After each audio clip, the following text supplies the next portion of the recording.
सवाल है साधारण ब्याज का। इसको हम लोग दो तरीक़े से सीखेंगे, एक ट्रिक के माध्यम से और एक प्रोसेस के माध्यम से। सबसे पहले हम लोग प्रयास करेंगे प्रोसेस के माध्यम से इसको बनाने का, उसके बाद ट्रिक पर आएंगे।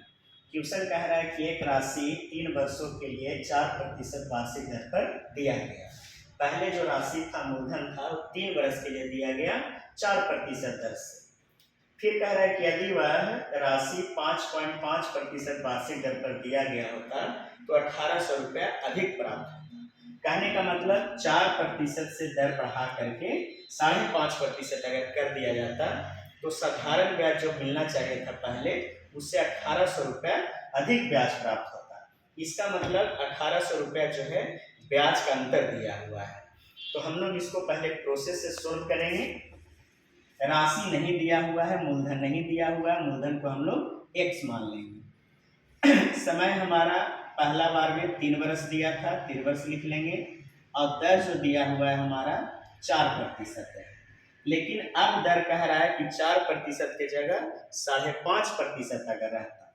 राशि वही है, मूलधन हमारा सेम रहेगा, समय भी वही है 3 ही रहेगा, लेकिन दर जो पहले 4% था अब दर आपका हो जाएगा 5.5%। इसका मतलब 5.5%।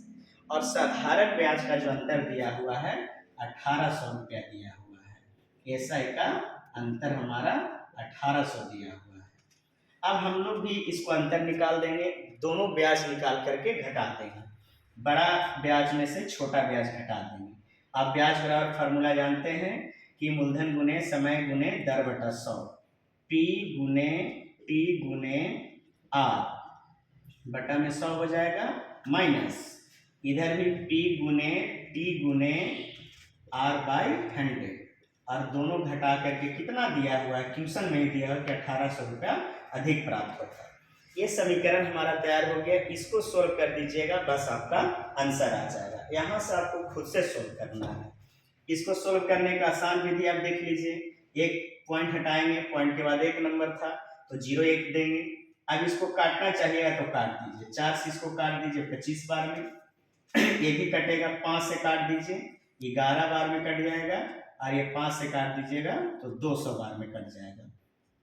ऊपर से ऊपर गुना, 11 से 3 में गुना करिएगा 33x बटा 200 माइनस 3x बटा 25 बराबर 1800। इसी को बस खाली सोल्व कर लेना है। दोनों का एलसीएम निकालिएगा 200 आ जाएगा। 200 से 200 में भागा दीजिए, 1 1 से 33 में 33x माइनस 25 से 8 बार में कट जाएगा, 8 से 3 में 24x हो जाएगा बराबर 1800। अब इसको घटा दीजिए, 33 में से 24 अगर आपको घटाना है तो 9 आ जाएगा, 9x बटा 200 बराबर 1800। इसको काट दीजिए ऊपर से ऊपर, 9 से काट दीजिए 2 बार में 18। अब नहीं कटेगा, 1 से 1 में गुना करिए क्रॉस, x आ जाएगा, और 2 से 2 में 4, 4 पर 2 जीरो यहाँ 2 जीरो यहाँ, मतलब 4 जीरो आ गया। 40,000 रुपये हमारा राशि लगाया हुआ था। ये एकदम प्रोसेस पर हो गया हमारा, जो आप 10th लेवल तक इसको बना सकते हैं। लेकिन अगर कोई स्टूडेंट कॉम्पिटिटिव एग्जाम देना चाहते हैं, तैयारी करना चाहते हैं सरकारी नौकरी को, तो आपको ट्रिक के माध्यम से सोल्व करना होगा। इसी क्वेश्चन को ट्रिक के माध्यम से हम लोग कैसे सोल्व करेंगे। हमको निकालना है राशि। राशि मतलब हो गया मूलधन। मूलधन निकालेंगे। दो तरह से इसमें देगा, एक बार देगा कि अधिक ब्याज हो गया, एक बार देगा कि कम ब्याज हो गया। अगर अधिक ब्याज हो गया तो राशि अधिक हो जाएगा, और कम ब्याज हो गया तो राशि भी हमारा कम हो जाएगा। मतलब कभी हमारा कम देता है, कभी अधिक देता है, दोनों में से कोई भी देगा तो वही फार्मूला देंगे, कम या अधिक इंटू 100 बटा में 2% रहेगा तो प्रतिशत का अंतर या दर का अंतर, और गुने जो समय दिया हुआ रहेगा। इसी पर आपका सोल्व हो जाएगा। इसमें कितना रुपया कम या अधिक दिया है, 1800 रुपया अधिक दिया है तो 1800 लिख लेंगे। 100 फार्मूला में ही है। प्रतिशत का अंतर 2% है, 5.5% और 4%, घटा दीजिए तो 1.5% आ जाएगा। और समय कितना था, 3 बरस, 3 से सिर्फ यहाँ दे देना है। पॉइंट हटाइएगा, ऊपर 1 जीरो बैठ जाएगा।